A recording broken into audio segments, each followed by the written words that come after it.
yourself about what you may have to do to kind of get on top of hitters a little bit more because they're looking that much more closely at you? No.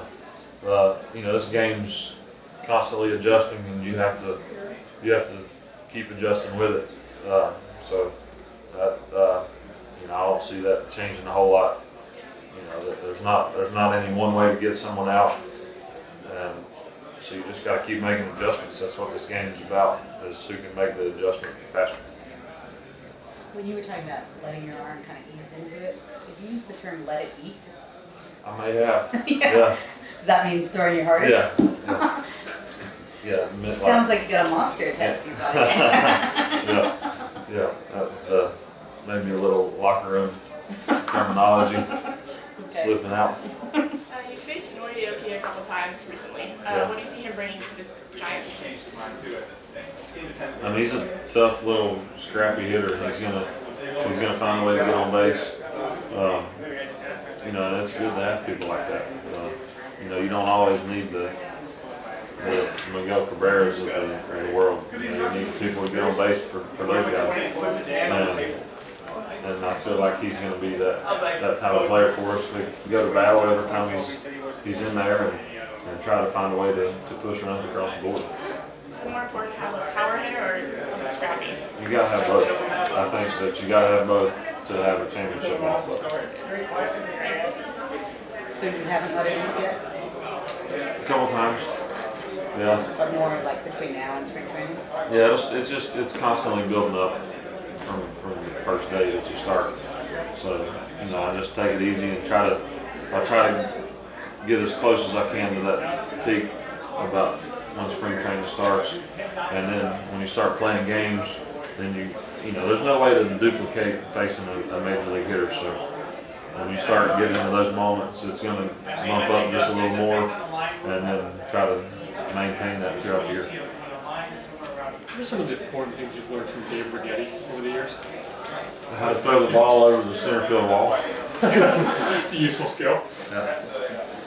Is he refining your mental approach, mechanical approach? I'll be right back up to you now. A little bit of everything, but I feel like he's more mental.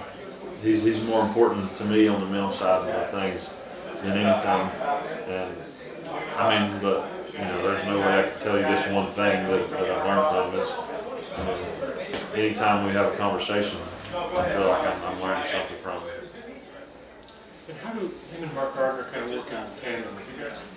I think they do a great job. They got a good relationship with each other. They got a good relationship with the players, and you know, they know when to help somebody, when to leave them alone, what to tell them, whether it's mechanically or mental or whatever it may be. I feel like they do a phenomenal job taking care of us and making sure we're ready.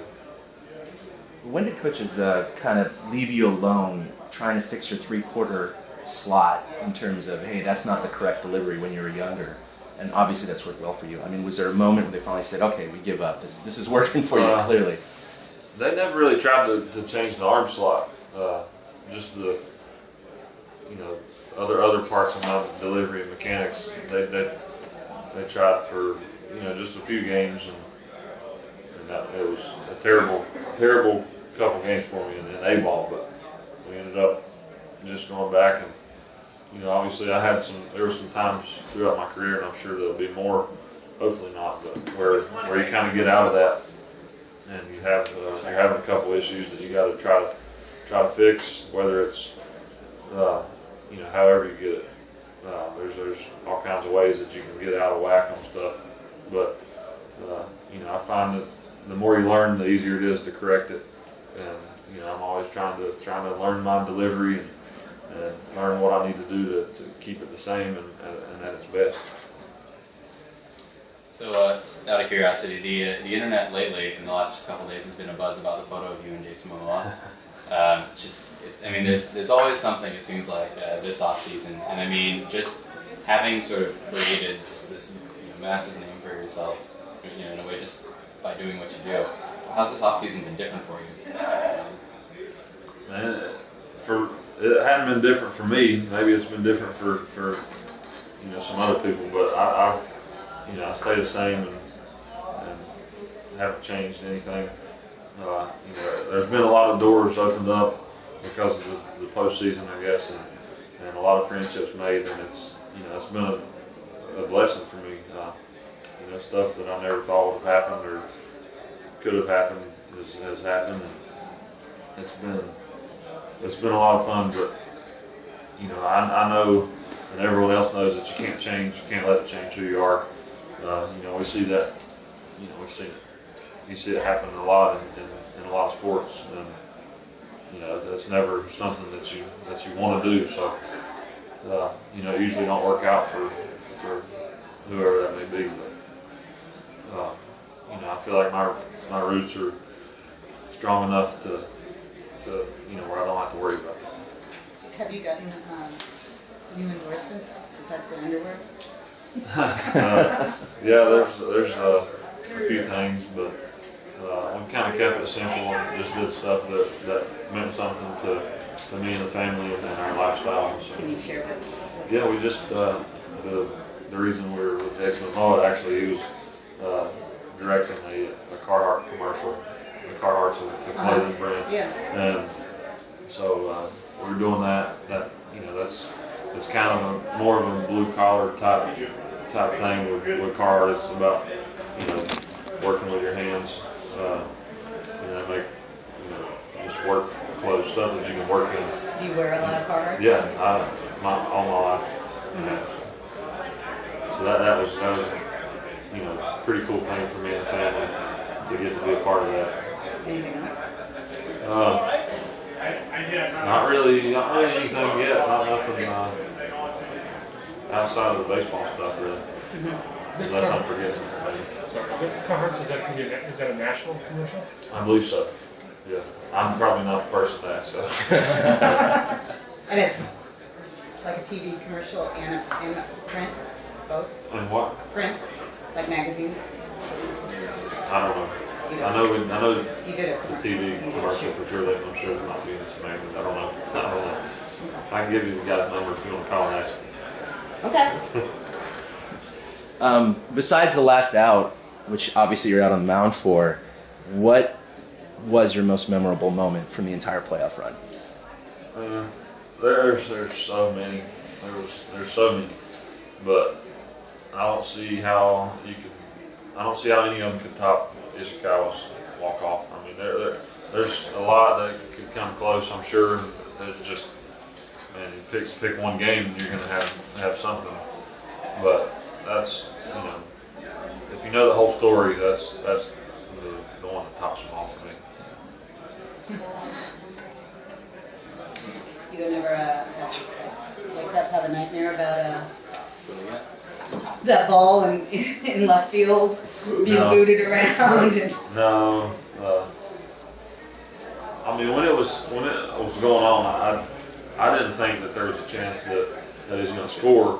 I was just, backing up wherever I needed to back up and getting ready for Perez. So,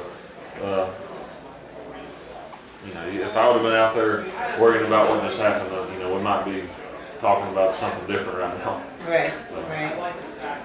Yeah. Made it more exciting. Right? Yeah, it definitely did that. Yeah. Well, I mean, you climbed the ladder with him, and it just looked like that's what you were sticking to. Was it more on, you'd seen that weakness before, or do you think that he had actually more of the pressure than anyone else? There's definitely some pressure on him. There's pressure on both of us. Obviously, he wanted to get something done, and I wanted to keep him from that. And me and Buster kind of briefly talked about what we were going to do, and we were able to execute. Well, I just thought you would have gotten a beer endorsement after all those. How many times this offseason did someone ask you to do that? No, I don't think any, actually. Oh, okay. You're asking that. Did you hear from, what you did in terms of the durability and the Iron Man and all those extra innings? Did you hear from any old school pitchers that congratulated you on that achievement? Well, I don't want to say I didn't because I don't really remember.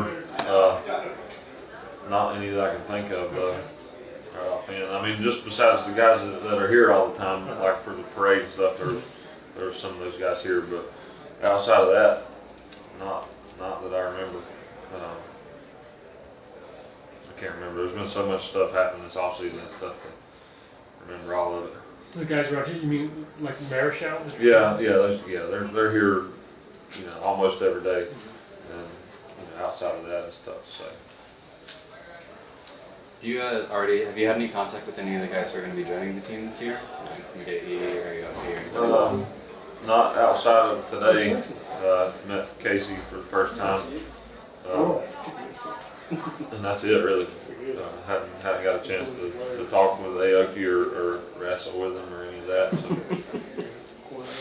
It's on the docket. I feel like it might have to be a little bit of a support system for him, just because he's kind of a new kid in school and he's replacing Pablo, and you know. With Casey? Yeah.